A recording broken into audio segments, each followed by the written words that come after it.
Welcome to Humanizing the Icon. Chelio, can you say hello? Hello. Okay, we don't see you, but We can see him on the screen. Look. oh, there he is. Hi, Chelio. Okay, So put that. So somebody help work this camera too. this is all very experimental, people. This is our first in-studio live. This is art. So I like Chelio, this. So he's drawing right there. Chelio Bourdine is a perception artist, originally from Italy, Now bring it to him. Now bring it to him. I'm sorry. who transforms the energy of our talk into live art, just with the use of energy and fountain. Hi, Chelio. Do you have anything you want to say before we get started? Yes. Hello. Okay.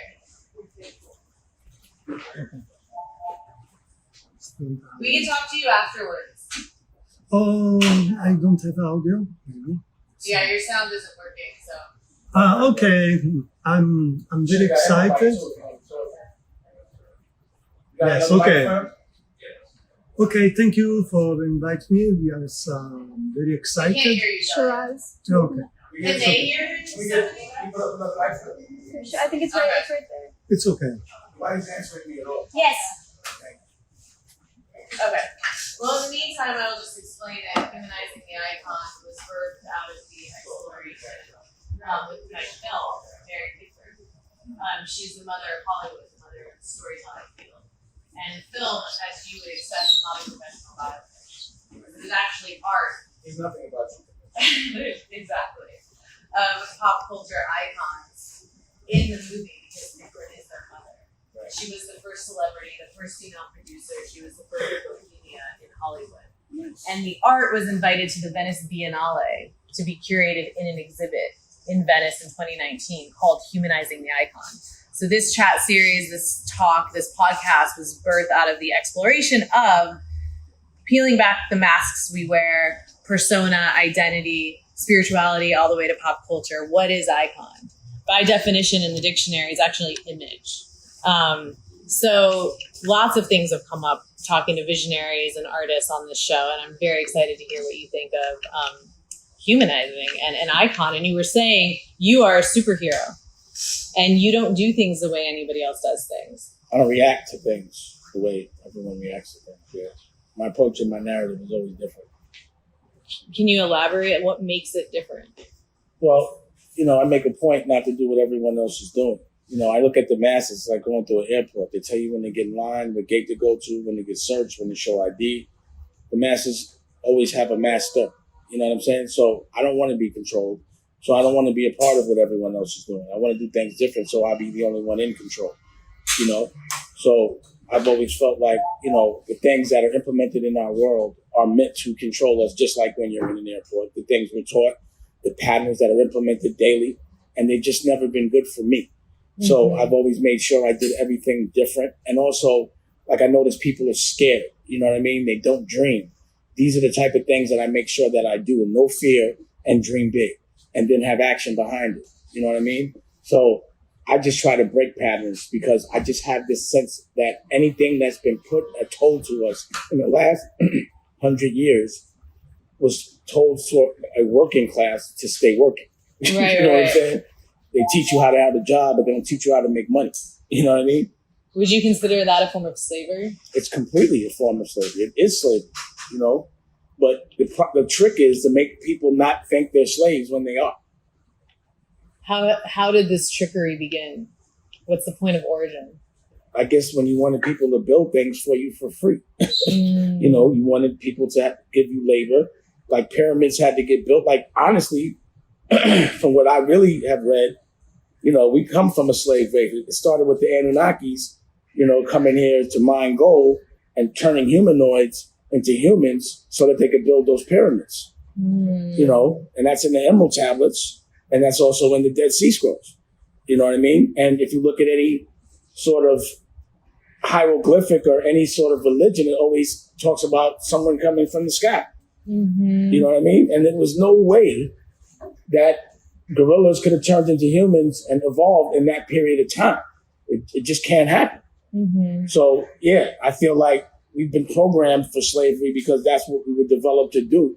And that's how people have controlled the masses by making them think they're free when they're not, thinking, getting debt, working and having a 9 to 5, only to be able to afford eating and living.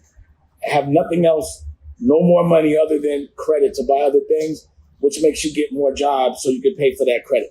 And then you only relax when you're 65.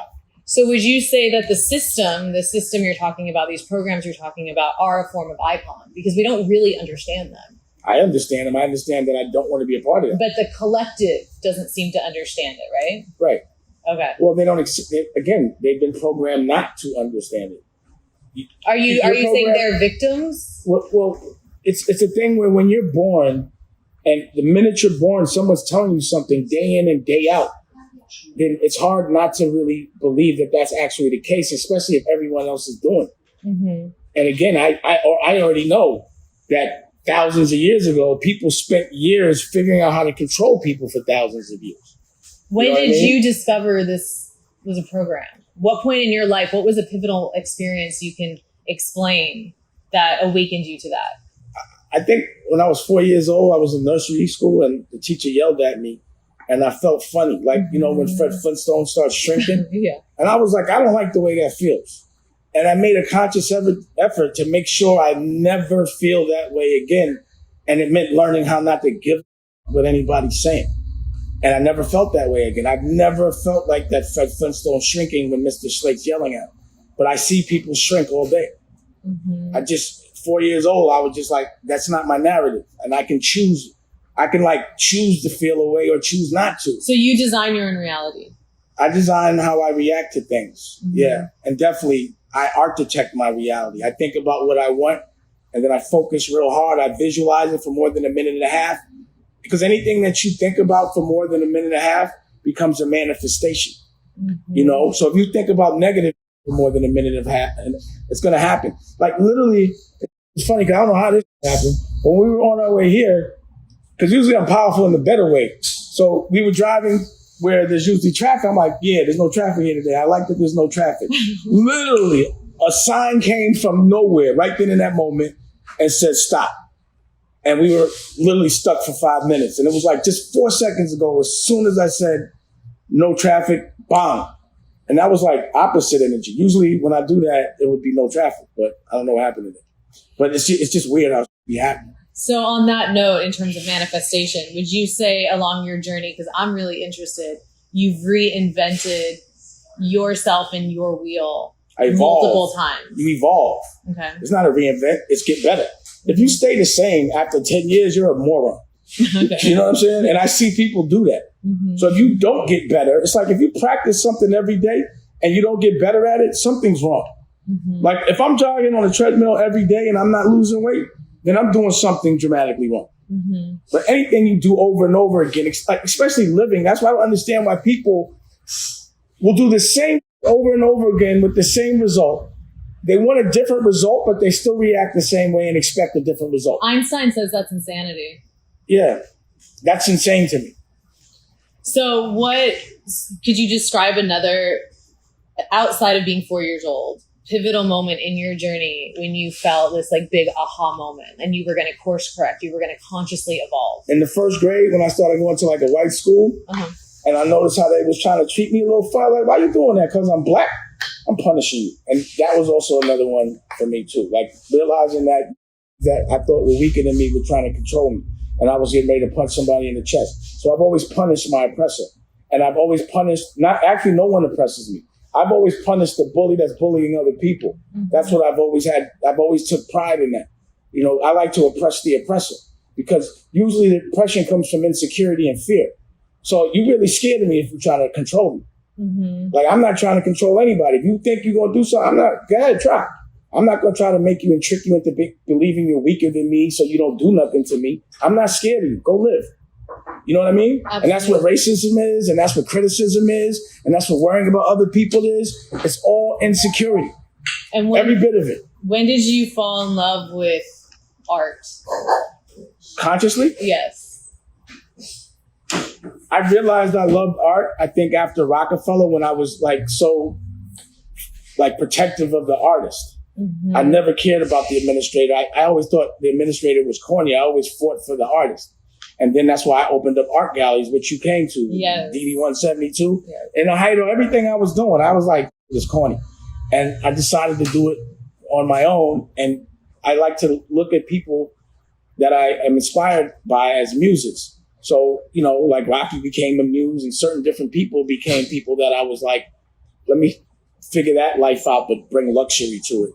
Mm-hmm. You know, and I just was able to like just architect. And I think that's important, is to know what you want as opposed to like letting life give you. I'm like, nah, I'm going to architect. I'm going to write that script, or else someone else will write it for me. And I like comedies. I don't like horror flicks. I want my life to be a comedy. And I want to have fun. But if you let somebody else write the script of your life, it's going to be what they want. And they may not enjoy the same things you enjoy. And what did Rockefeller represent in your life? Was that a transformational experience? Because it was just my teen years. Like, that was my 20 to 30. I was Rockefeller. How did that evolve? It evolved into me doing DD 172. But how did the birth of Rockefeller for you, that era, how did you come into that? Well, I was a drug dealer. Okay. And I didn't want to sell drugs anymore, but I didn't want a regular job. Mm-hmm. So I was like, oh, we could do this. But it ended up being harder than a regular job. But, you know, the benefit and the way you actually touch people and affect people is very major. You know, you become very influential, and it becomes a very responsible thing, because when you're doing things that people are emulating, you have to do the right thing. Mm-hmm. You know, when you're projecting negativity, then you're going to have a bunch of people doing negative things, and you're going to be in a negative world. Was that something you learned later, or you knew that in real time? No, I learned that. Right. You know, again, I started, Rockefeller was like 19, 18, 20. So I was a kid, you know, but the things I thought about as a child were a lot different than what most people thought about. It actually made me a man, because it was always me making sure everyone else was all right, as opposed to just myself. Mm-hmm. So what I noticed is people are so much into like self-preservation. Yes. That they just don't know how to give a about anyone but themselves. Mm-hmm. It's like unconsciousness, though. You know, like blank. Some people be blank. Like zombies. They're just like, everybody else. It's all about me.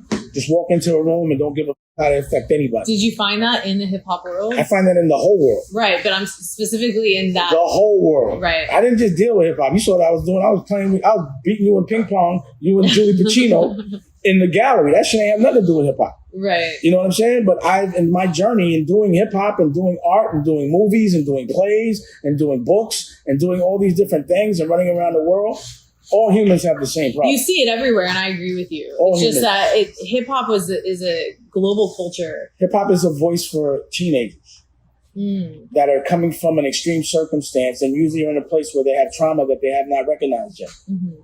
That's what hip hop is. Mm-hmm. But you grow out of that. You become older. So, you know, some turn R&B. Yeah. Like, I remember the moment Rockefeller went from like T-shirts and motherfuckers started wearing collar shirts with a conscious effort to be like, oh, I'm older now. I wasn't with it, but it happened that way. I love this. You and I used to always have this conversation about the meeting of art and commerce. Mm. And I think that's like a very iconic concept, because a lot of people feel like they have to dumb down their voice or dumb down their vision in order to create something that would be accessible to the masses. They think they have to dumb down their vision because they have to make it for dumb people.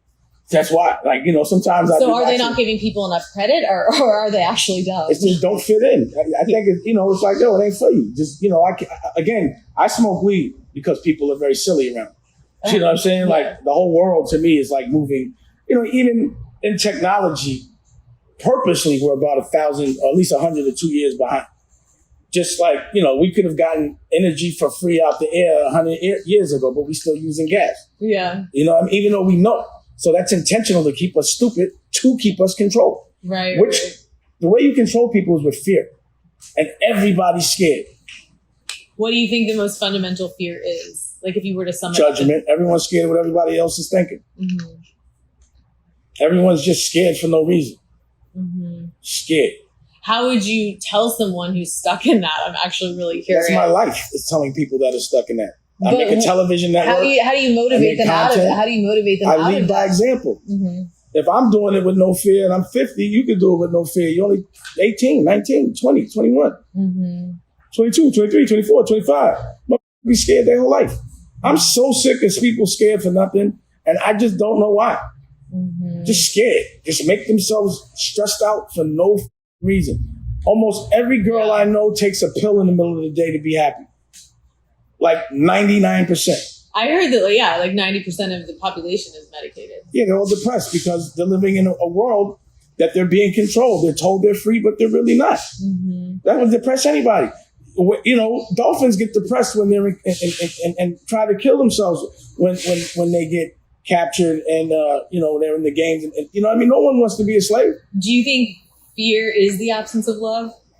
Fear is the absence of heart, courage, connection. It's just fear. I don't understand it. Mm-hmm. Like that's one thing I'm not with is fear. When have you been scared? I be scared for other people. Okay. That's when I'm scared. Like I might hurt you, bro. Okay. Like, I'm really scared for you. Okay. You know, I'm scared about how I might react to what you're doing on the wrong day. Okay. You know, I'm scared for people I love. Like when Nicolette goes outside, I'm scared. Anything can happen. You know what I mean? You just never know. Like we already know what's going to happen in life. We're all going to die. Mm-hmm. Everyone's going to die. Mm-hmm. So there's no reason to be scared of that. Mm-hmm. You know what I'm saying? Just it's how you deal with it. And how would you explain to people in the world your perspective on persona and the idea of us? I think we're all actors here, like embodying archetype and playing different roles in our relationships and dynamics and things compared to the essence, like who you actually really, really are. You know, how do you perceive this idea of the masks we wear in the social construct or the way we play out different archetypes? I don't wear a mask. No? There's no mask. There's a camera on me all the time. Mm-hmm. I'm very consistent. What you see off camera is what you see on camera. But even being born into this incarnation is a specific role you're playing. You have a specific purpose, a specific... I guess my purpose is to have as much fun as possible and to create a bubble and generational wealth for my family and the people I love so they don't have to deal with everyone else's insecurities. And why do people... And also to do fly shit. Do fly shit, I love to do fly shit. Yeah. I like cool shit. Mm-hmm. You know, I'm inspired by cool. Mm-hmm. So you saw how happy I got when I was like, oh, shit, he's painting over there and da-da-da. That's cool. And look at what he's doing. This is how he's perceiving our conversation right now, and he's going to explain it later. There's many faces, many layers. This is live art. It's dope. So what would you say to people that feel guilty for wanting wealth? I know why. I'm just scared to go get it. That's just an excuse to feel like, I don't want to be rich. You're just scared. Okay. It's because you can't be rich. You want to say you don't want. And what is going on in the studio we're in? Like, can you fill me in on what's up these days? Because this is pretty amazing. Yeah, everything. You should have seen it before COVID. I had the whole other side. So it was an art gallery over there. It's a television studio, a movie studio. We do magazines. We do music. You know, we do schools. We do everything here. You know, we have all the cameras. You know, I have a streaming service, a television network. We do fashion. It's just a place where whatever is inspiring us in the moment, we make it and we monetize it. So my thing is to monetize things that I would do for free. I would never work and do something for money that I wouldn't do for free. That's beautiful. Yeah. I love that about you. Like it's all about movement, I feel like. Action. That action. Yeah, inspired action. And I feel like we have that in common. Our debate was always about how indie and out there my shit was. Do you remember that? Yeah. Do you still think? I haven't seen it. Oh, yeah. You didn't look at it, huh? Oh, yeah. You showed it to me? I did. No, when did you show it to me? I sent it to you after we talked. So the new one, the one about Mary Pickford. Oh. Yeah, because, you would be like, because you'd be making things, I'd be like, that ain't going to make no money, but it's going to be art. That's what the issue. But it's cool. My play made money. I wasn't there for that. I know, I wasn't there. You didn't invite me. You were invited. I might have had a warrant at the time. I know. What was happening back then? Everything's happening. I'm a conqueror. When I go down to history, it's going to be like Alexander the Great or Julius Caesar or some shit like that. You know what I mean? Like, I just like that action. Yeah. So unless I'm shaking up, I don't want to do it. And how does New York to LA compare for you? Because you were such a New Yorker. Yeah. LA's about staying home and relaxing and having a nice backyard, where New York is about going outside. Okay. Every day, all day. Uh-huh. And just, looking for opportunity and partying. And it's a scene. But LA, people in LA do that. I just don't. I'm in LA to chill, raise my kids. The weather's better. You know, I didn't want to smell the river no more. I wanted to be around oceans, you know, like that. And so you have a healthier lifestyle out here, you feel like? Yeah, Are you meditating?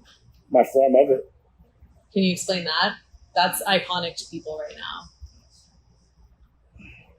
It's very powerful because you're a manifester and you're a generator. And meditation is a big part of that, right?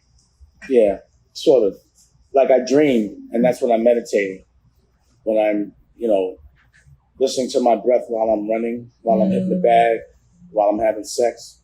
You know, those things that I do for pleasure that make me better, that's when I dream. Because then the dream is so, you know, such a great place. That's beautiful. So you were talking about presence. Yeah, I like presents. You want to give me one? My presence is my presence. Yeah, it's funny when girls tell me that. Like, my gift to you is the fact that I'm here. Well, you opened up that door. It'd be funny to me. You just said presence. I've heard it a lot. Really? Yeah. I thought that was like I was the OG on that. I've never. You gotta get a new line. I've heard that one way. I've honestly never said it before. But I've heard it before. Well, you manifested that. You thought about it more than a minute and a half. Definitely wasn't thinking about someone telling me that more than a minute and a half. But I've heard it for more than a minute and a half. There you go. So what's Poppington about? Poppington is a fashion arm. Okay. So, you know, we make all our clothes. Right now I'm wearing New Balance because these are the old school New Balance. They're just too fly. But the socks, I made the socks. Oh, nice. See the CEO, the girls got on with the Yes. stars. And I walk with, you get a package. Oh, sweet. I don't understand why you would take off a CEO shirt to put on an Adidas shirt. Aww. Makes no sense. Anyway, go ahead. What you said? That's not even gonna happen. Is it good? What you said? So Poppington is the fashion. It's a fashion arm, yeah. Yeah. And where did you come up with that word? I feel like I should know about it, but Well, you know, my AKA became Dusko, which is my son's name. Mm-hmm. And it was named after like the spy named Dusko Popov. And I was like, I'm Dusko Popov. And this one of the younger people that was working as a graphic designer at my gallery at the time was like, nah, I call you Dusko Poppington. And I was like, all right. You know, he was young. I was like, that sounds cool. But they say it in Harlem a lot. Huddy Ranks used to say it. Huddy used to say it. who? It was someone that passed. Oh, okay. And he used to say Poppington, and I forgot that. I remember like being like, oh, so it's sort of like a Harlem thing. Oh, okay, But cool. it's funny that it, like some, you know, Archie downtown kid told me about Poppington. But Dusko was, you know, Dusko Poppington. You know, I like that it's got like a But nice also- rhythm to it. I'm always popping tags. You know, it's about being fresh, popping. Uh-huh. You know, so I'm popping. I'm always popping. Have you ever been depressed? No, Never. I've been sad because of loss of my friends or people I love, Mhm. but never depressed. Yeah, I don't relate to depression much either. What do you... I'm having too much fun today. You are. Like, it would be disrespectful to my life to be depressed. I'm like, yo, I'm having a ball, 50, and I haven't had to grow up a day. You know what I'm saying? Like, I've been just opening up art galleries. 10, 15 years, I've just been opening up art galleries and aggregating content and capturing culture and just having a ball, and I'm around people I like and love, and my family's healthy. I'm going to be depressed about. I so agree. It sounds like you have gratitude. Basically, to me, not being happy is not showing appreciation for your life. Ah, that's powerful. Let's take that in. Yeah, I find a lot of people devalue themselves. And what I found through these conversations is, you know, I've had scientists, I've had authors, I've had actors, all kinds of people on this show so far. And it seems like the most prolific icon that seems to come up is the human being itself. Like, people are on this quest to discover who they are, why they're here. And as Alan Watts, the philosopher, would say, it's like a game of hide and seek. You'll never win, right? Mm-hmm. You are the all-seeing eye. You are the you you're looking for. You're never going to find it, right? So I feel like you have, whether in my words you agree or not, like that drawing. That is like the all-seeing eye, I swear. Yeah. Wow, right? Mm-hmm. And there's something very like indigenous. It almost looks like a feather coming up. Yeah. But I feel like you have a sense of that like there is a unified field. We are all connected. You are here to have fun. You have an appreciation, and you've been through a lot of shit, right? I don't think I've been through more than anybody else. Well, it's not about comparison, but you've experienced the experience of going through. I'm 50. So in between my life, people are going to die, you're going to get sick, things happen. Mm-hmm. But, I haven't been traumatized where it's something outside of the ordinary and the natural course of life. Mm-hmm. You know what I mean? I haven't had, I'm diabetic, but I don't consider that traumatizing. I'm lucky that I'm not something else. Do you believe in trauma as a real concept? Yeah. Okay. Definitely. Okay. No, it's just been a question. And this was an answer. You definitely do. But you just don't consider any of your experiences trauma. Well, the things that were traumatizing for me was like seeing people get killed and shot. And, that's major. Right. But how do you heal from that? You live a happy life. You go live on the ocean. You keep puppies around you and beautiful women and babies. Okay. And you do art. That's how you heal. I like that. I love that. So do you ever come up against any misconceptions about you I don't care. with others? I know you don't care, but it's intriguing. Does it ever come to you? It always comes. Okay. I've been in the public eye, and I'm not a rapper. I'm not a singer. I'm not an actor. None of these things. Mm-hmm. But for some reason, I've been in the newspaper for the last 30 years. Because you write your own narrative. Basically. I must be doing something different. Right. So the world has had a camera on me the whole time. Yeah. Every up, every down, every up, every learning experience. The worst thing that happened was the Aaliyah situation. I lost, at the time, the love of my life. I know. Mm-hmm. But people lose the love of their life. Right. So I'm not going to knock it. I'll be like, but the love of my life was Aaliyah. Right. I was the person that had, and still does, these opportunities in life. How could I be mad? Mm-hmm. I was sad. I wasn't mad. Mm-hmm. You know what I'm saying? Mm-hmm. I'm never mad at life. And how do you heal grief? You never heal. You just learn to live with. Okay. But that's the challenge of being human. Okay. That's a challenge everyone has to deal with. You just learn how to live with it. You can transmute it, no? Like use it for the art. What you do is what I do when things like that happen. And again, I don't even like talking about this so much because, you know what I mean? It happened. But, I have a dream to look forward to. Mm-hmm. So I don't sit in a dark space. Mm-hmm. So a year ago, Rocky and I actually had lost a baby at 7.5 months. Mm-hmm. A year ago. So instead of sitting in a dark place, we bought a car, went to Hawaii, came back 3 months later, got pregnant, IVF, bomb. Now we're in a dream. Where last year we were in a nightmare. So you transformed that. The dream is the thing that I had to look forward to keep me out the dark place. And a lot of weed. So weed's your medicine too. Yeah. Do you think it's been your friend for a long time, no? It's my homie. It's your homie. It's beautiful. This is amazing because I'm really into all of these things, manifestation and art and the stuff that you're talking about. I've always done things my own way too. So I've respected you since I met you. I didn't know you before I knew you. I didn't pretend to know you. I never read about you. But once I met you, I felt like kindred. Exactly. And you supported my art, dude. Always. Like we brought those worlds together. Mm-hmm. And I think that's really powerful. Creating bridges between different experiences is I think part of being human. People want to stay in their own little box. I don't. That's fear. That's fear. Yes. Chelio, can you tell us something? Not yet. Oh, you're not ready yet. This is just so amazing. You can bring my tray. Bring the what? Tray. The weed. Oh yeah. So can you tell us about any of the projects that are specifically going on here? So movie you talked about. I'm about to shoot a song. I'll show you back there. We're looking at a magazine and children's book. Black Health magazine. I'll show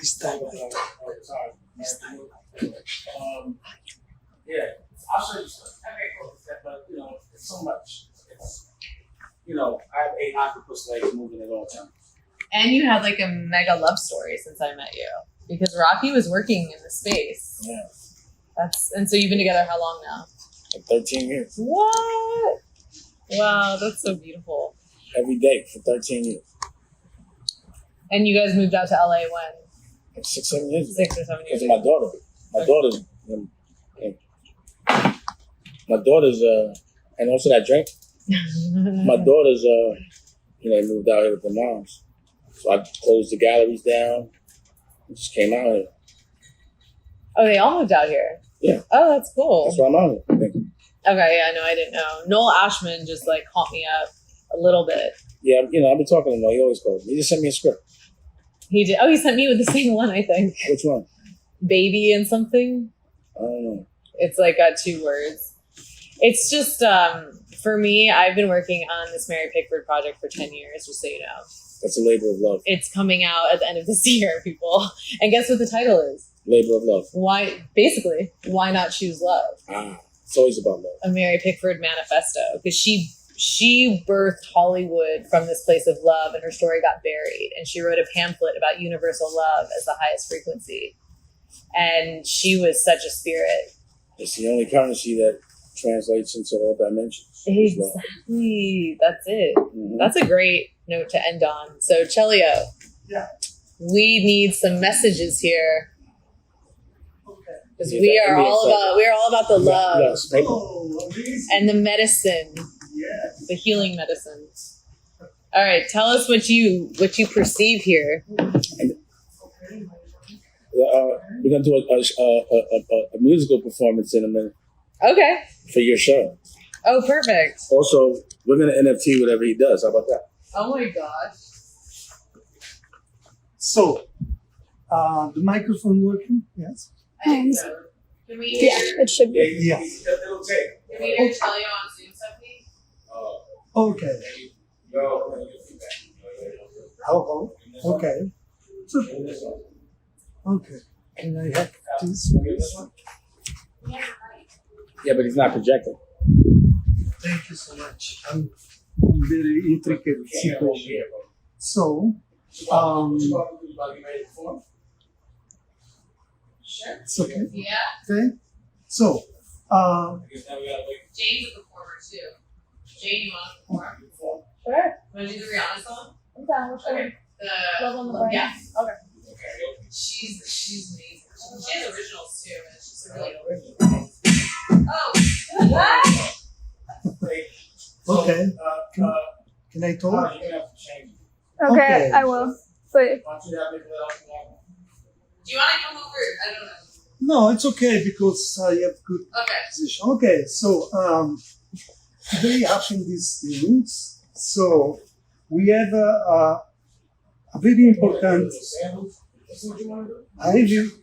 We have a very important. The change from being slack. So David, he's telling us about the message. Yeah. So come here. Oh, Yes, you come close to me. Then. So today happened these things. So I feel the energy about a woman about this, but the woman look in the past. Look in the past is very confused, very intricate. So we have one building, yes, but it's like no breath. It's like a cage or something can compress alive. And so we have a silent man over there and a man over there screaming like, stop, I'm tired. I want to be free or something like this. That's me. So I think so, yes. So this very important part in your life is Could be over here that died. My mother. A lot of different women that are angels protecting me. Oh, did you recognize? He feels it, yeah. Well, Okay. that's the girl that's in my past. Oh, amazing. So close have a man. He's a person over there. He's in the shade, but he's present. So she looked at the past confused. A man in the dark, a cage, scream, but all become clear and build a new life. This is a new life, a new building. Yep. It's not clear yet. It's in a new building. That's it. It's intricate building because many things inside, and maybe have to position everything in the right It's a lot place of moving parts. to make order. Yeah. But The projection is in the future. Mhm. So this is what happened today about the energy can I perceive today. Oh, that's beautiful, Wow. Telio. Thank you. That's really Wow. beautiful. Thank you. It's like a take it psychic in. reading. It's like a meeting. Yeah. Feel that So energy. nice to connect with you, for real. Really. I know. Thank you, Telio. Thank Thank you. you, Charlie. I like It's this. amazing work in this place. So what, I get to keep that? What happened? If you want another awesome video in our Black Excellence series, check out the video right there next to me. I think you'll enjoy it. Continue to believe, and I'll see you there.